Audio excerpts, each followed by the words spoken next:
okay if I talk like this? No. You want this? Is this better? Yeah. All right. I can barely reach it. You can go down. There we go. Thank you, Allison, for having me. I've been looking forward to this, and I didn't even realize we were going to be in this very cool place. This is the coolest place I've been to for an event, I think, easily. But I've been excited because I love what you are about, indivisible. I love the whole movement, and I want to say why. I was almost depressed listening to the gentleman before and shutting down, but you guys are not shutting down. You're showing up, and that matters. There are a lot of lessons we can take from this last presidential election from our president. Many. There's one in particular that I've taken, and this is something that President Obama talked about in his farewell address. If you saw his farewell address, yes. President Obama, president we can be proud of, right? But this notion that our liberties and our democracy and the strength of our community, these fundamental American privileges, are not self-fulfilling. They are not self-fulfilling. They need us. They need us to breathe life into them and to protect them and be vigilant about them. And we cannot take them for granted.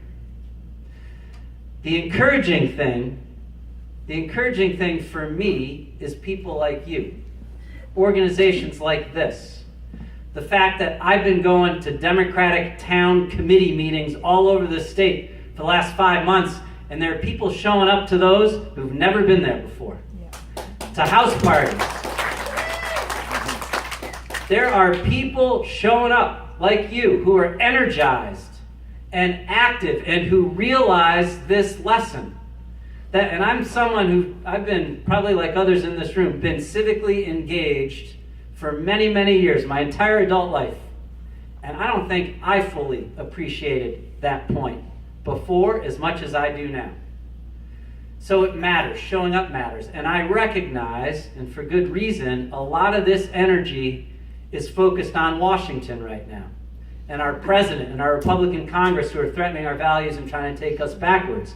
So we've got to be focused there. But we also need to be honest about the fact that the best we're going to do at the federal level right now is hold the line. Yeah. I mean, we are moving backwards, right? Mm-hmm.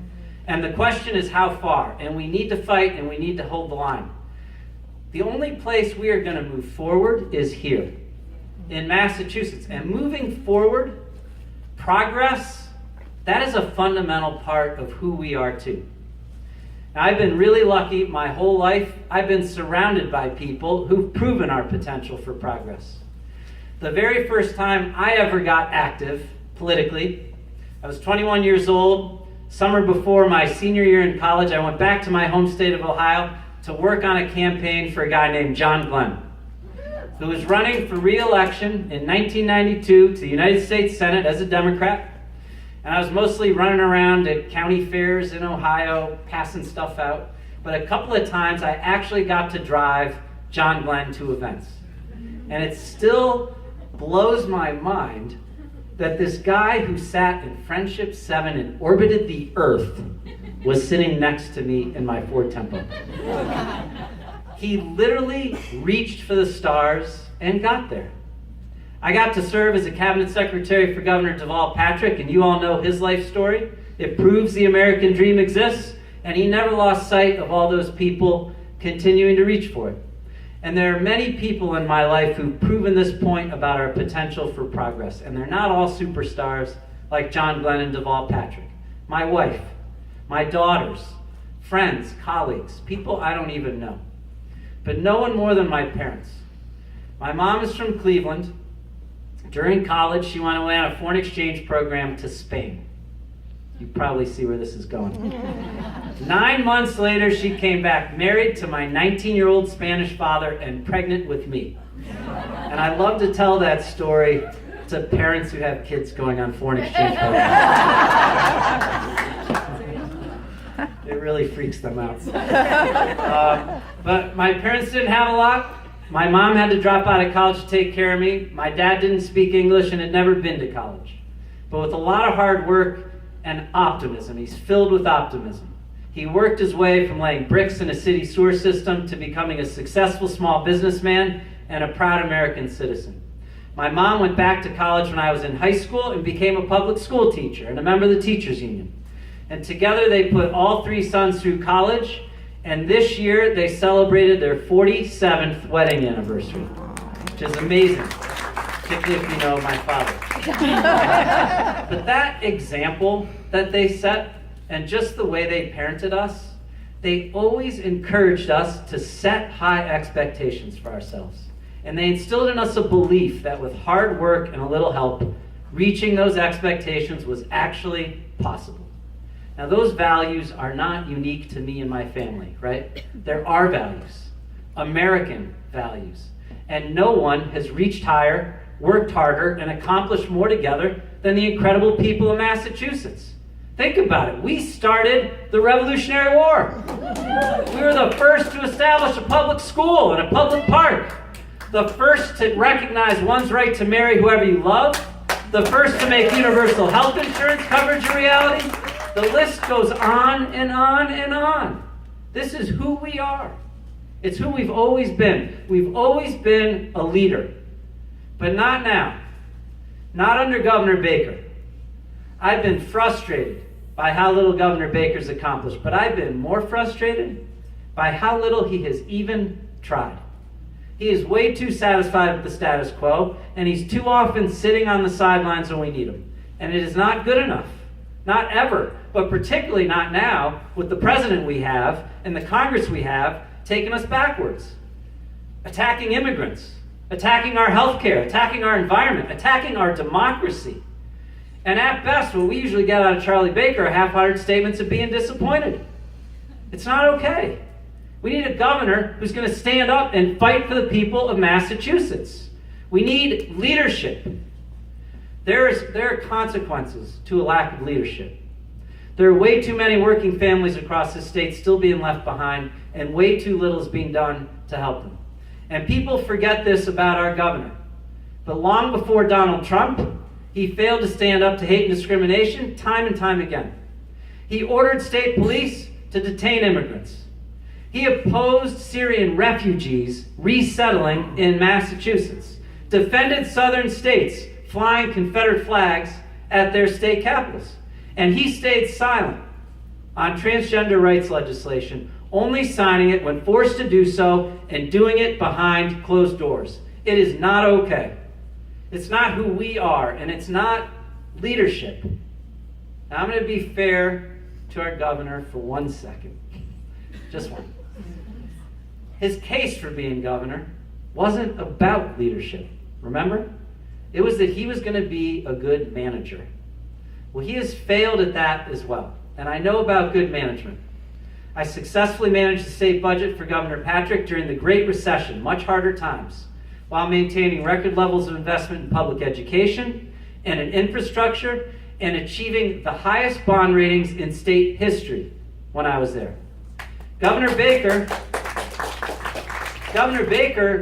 is struggling to manage the budget during a period of sustained economic growth, continuing to cut funding for programs that desperately need it, still hasn't closed a budget hole for the end of the fiscal year that just ended, let alone the one that just begun. And just 2 weeks ago, Standard & Poor's, one of the state's bond rating agencies, downgraded the state's bond rating for the first time in 30 years.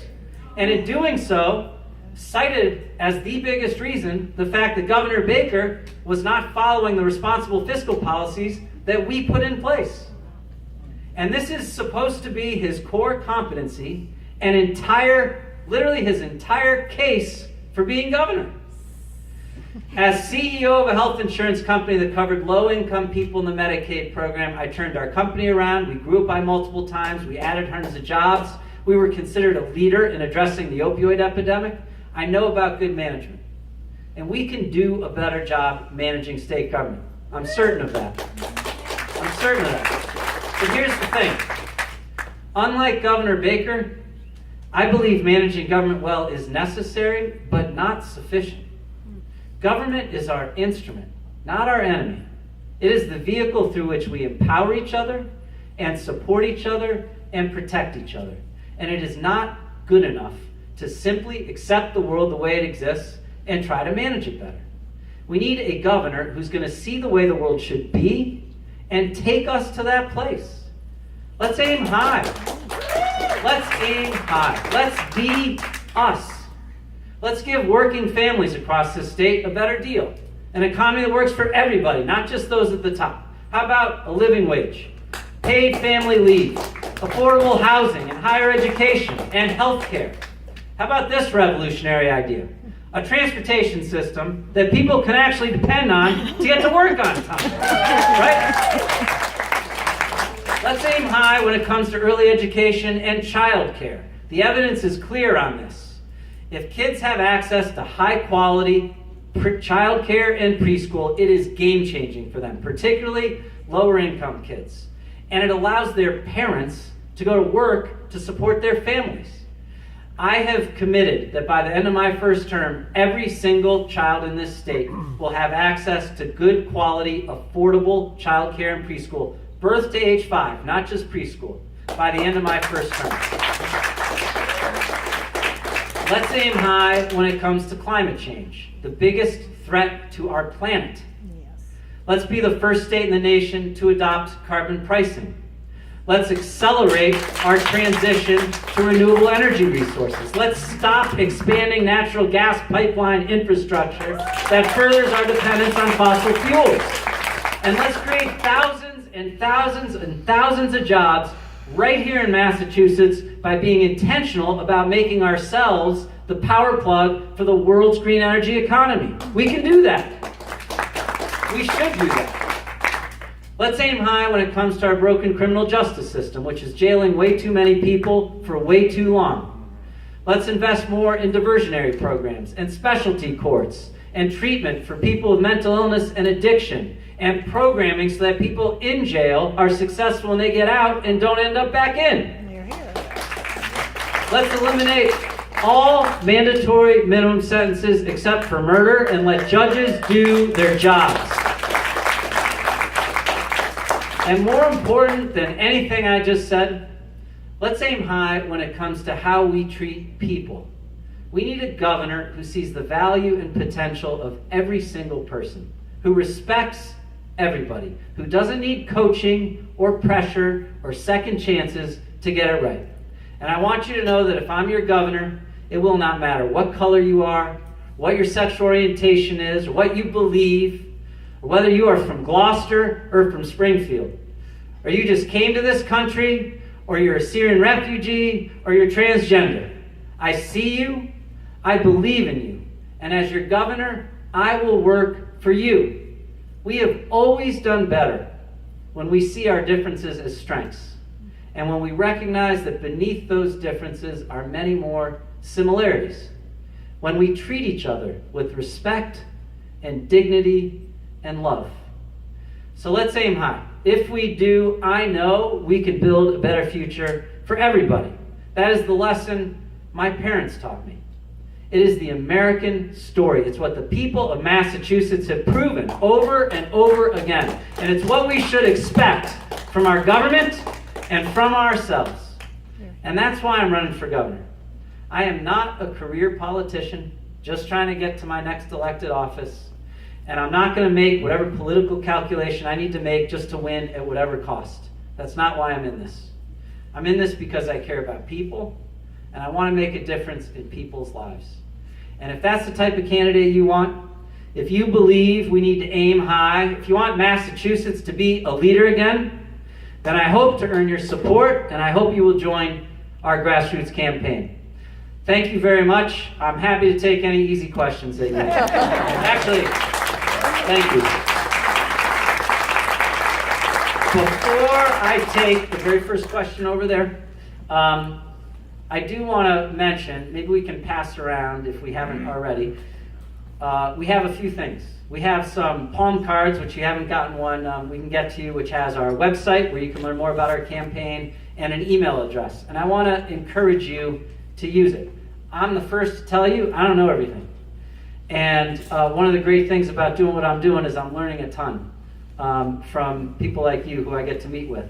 If there's something you think I should know, or whether it's information you think I should know or opinion you have and you don't get to it today, please email me and let me know. I want to know about it.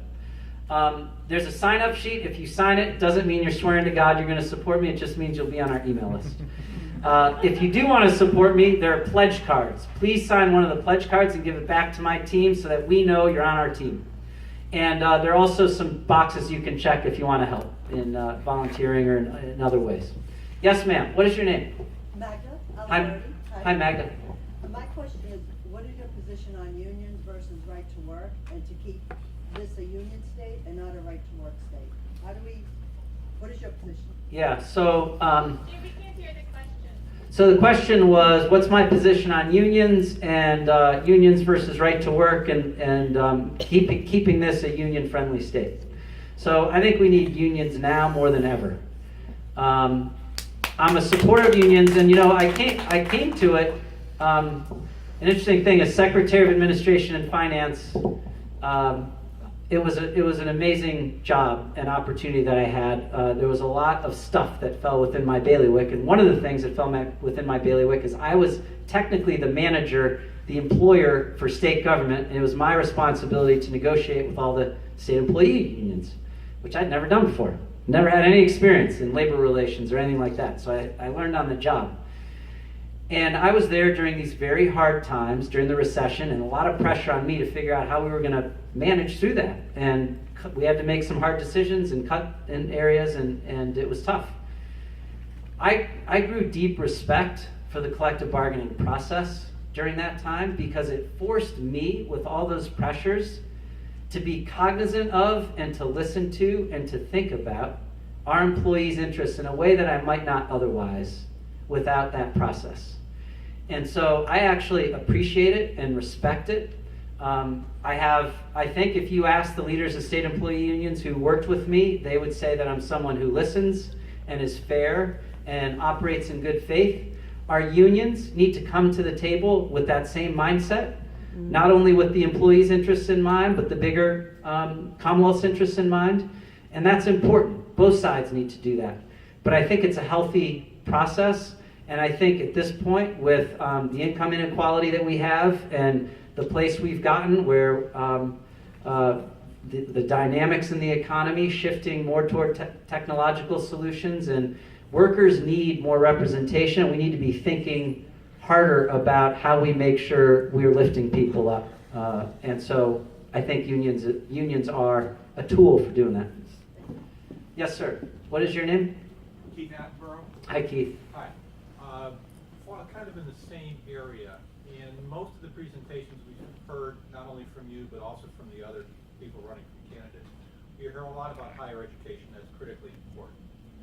What I haven't heard particularly, and I may just have missed it, is the same kind of prominence given to technical or trade training. Mm-hmm. Okay?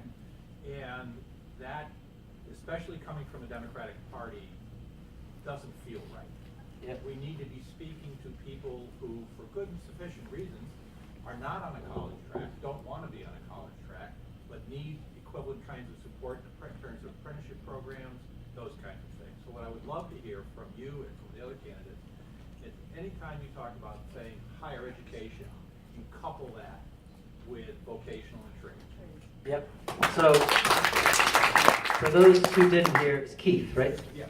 Keith's point was, we talk a lot about higher education in college and university. We don't talk enough about vocational training, VocTech, trade training, apprenticeship programs, other pathways to jobs and to high quality of life and sustainability that we actually need. And the interesting thing is, my understanding is that there's a huge waiting list to get into our VocTech high schools across the state, and that they're actually very successful for the most part, and the kids graduating are the results, both academically and in terms of their readiness for whatever their trade is. We're getting really good results, and so we do need to think about. I appreciate you raising the point. It's not the first time it's been raised, and it is something we are looking at. I have not yet fully fleshed out all my policy positions. There are some on my website that we've started with, like early education and care and criminal justice reform, and I have taken some positions on issues that are up there. We are trying to be thoughtful about these issues, and I want to make sure I've got my arms around them before I'm putting policy proposals out. But I agree with you that this is clearly an area where we've got demand we're not meeting, both on the student side and on the employer side. And so it seems like this is a gap that we need to be intentional about filling.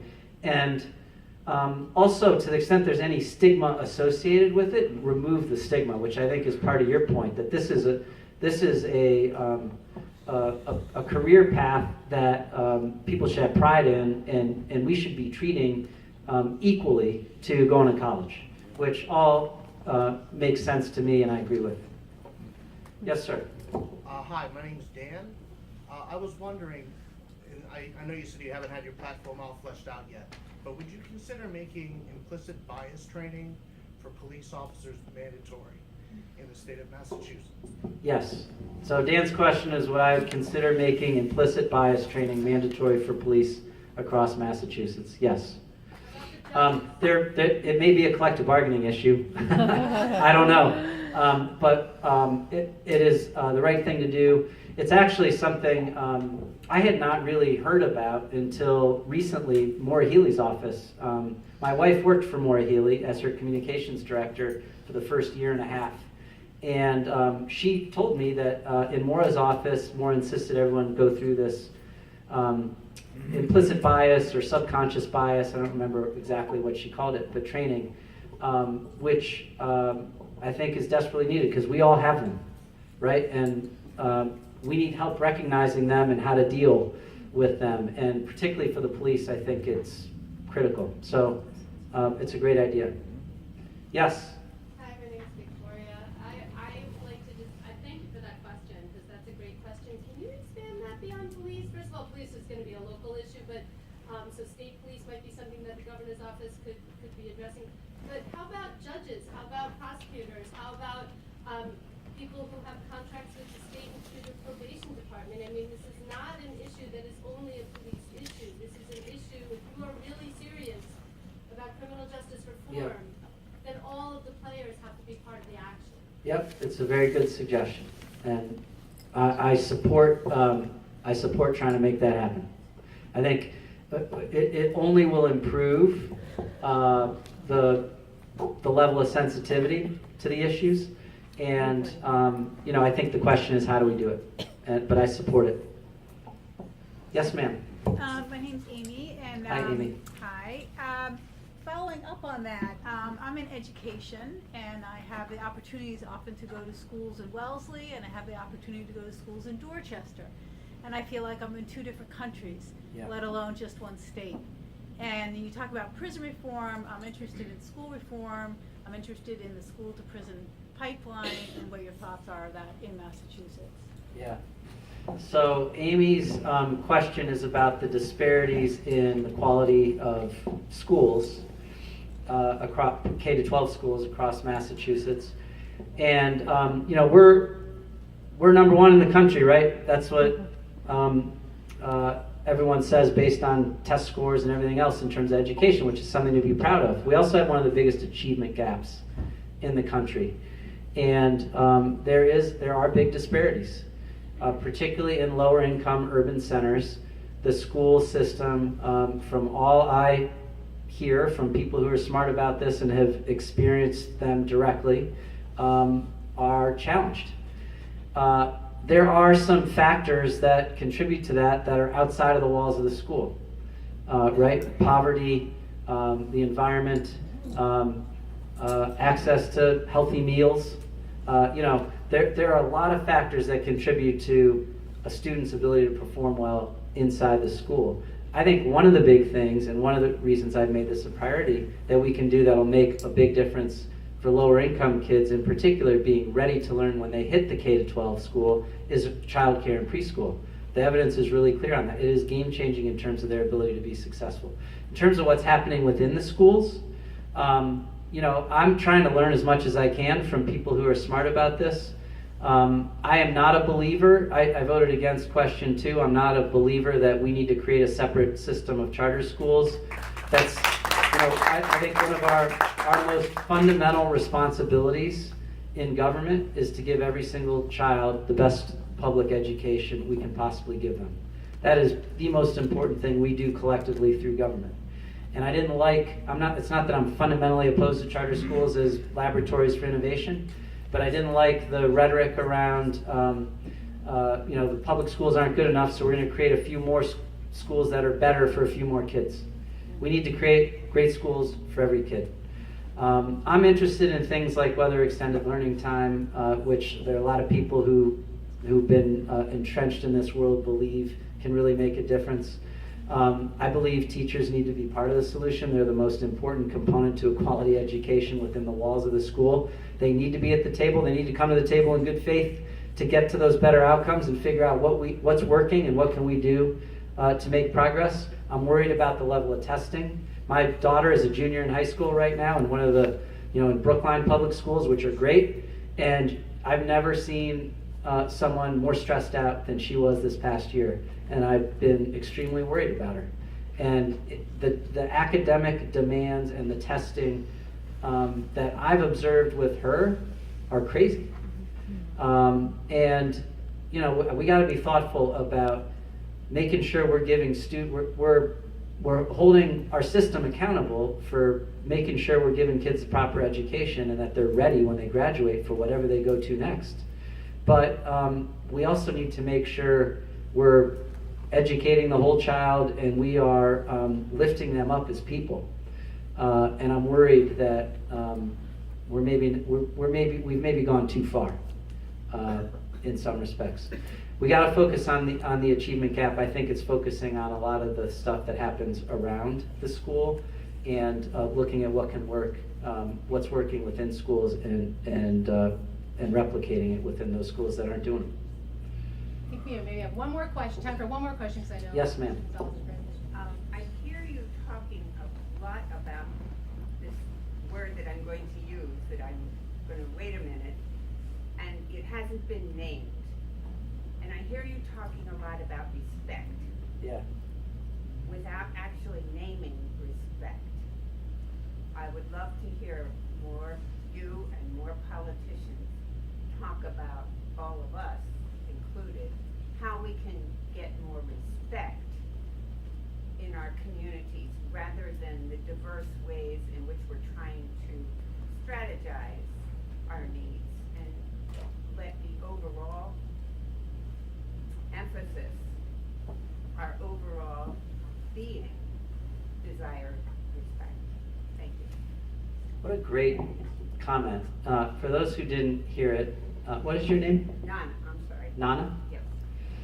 I don't know if I'm going to summarize this. I'm going to characterize it exactly right or as well as you did, but Nana was making the point that that we need to mean what we say when we say respect, and we need to live it in our communities and in how we engage with each other in a way that my sense is you're feeling like we aren't right now. Well, if I may. Yeah.